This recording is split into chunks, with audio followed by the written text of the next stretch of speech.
self-proclaimed freedom fighters believe that London Mayor Sadiq Khan's extension of the scheme, which aims to improve air quality in the city, is an attack on their civil rights. Earlier this week, a highly contentious scheme meant to curb congestion and pollution in inner London expanded to cover the city's outer areas, and the sometimes extreme opposition to it continues to gather steam.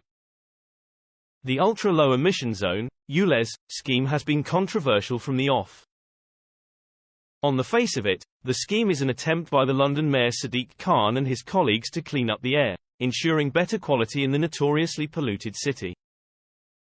Drivers of petrol cars manufactured before 2006 and diesel vehicles made before 2015 already have to pay £12.50, about €14.80, to drive within the newly widened ULEZ zones for a day.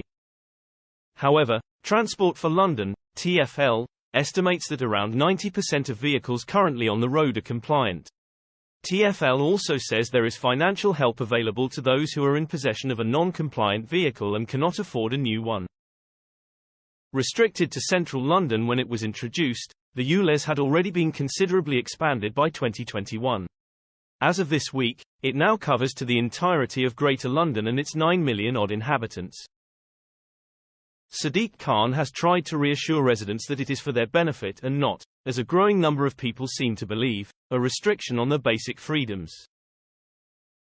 Detractors say it's a way to control people's movement and that its timing is disastrous, imposing new costs on drivers while the UK struggles through a major cost of living crisis.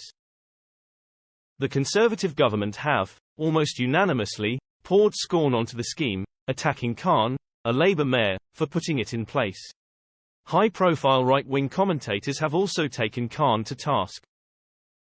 However, many people, both in politics and outside of it, fail to realise, or choose to overlook, that the measure was, in fact, launched in 2015 by then London Mayor and future Prime Minister Boris Johnson.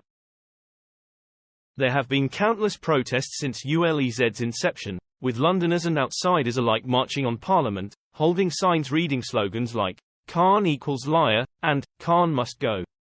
Some have even called him a dictator, suggesting that the implementation is part of a sinister plot, supposedly connected to the increasingly popular concept of 15-minute cities, to turn London into a net-zero prison with the introduction of climate lockdowns.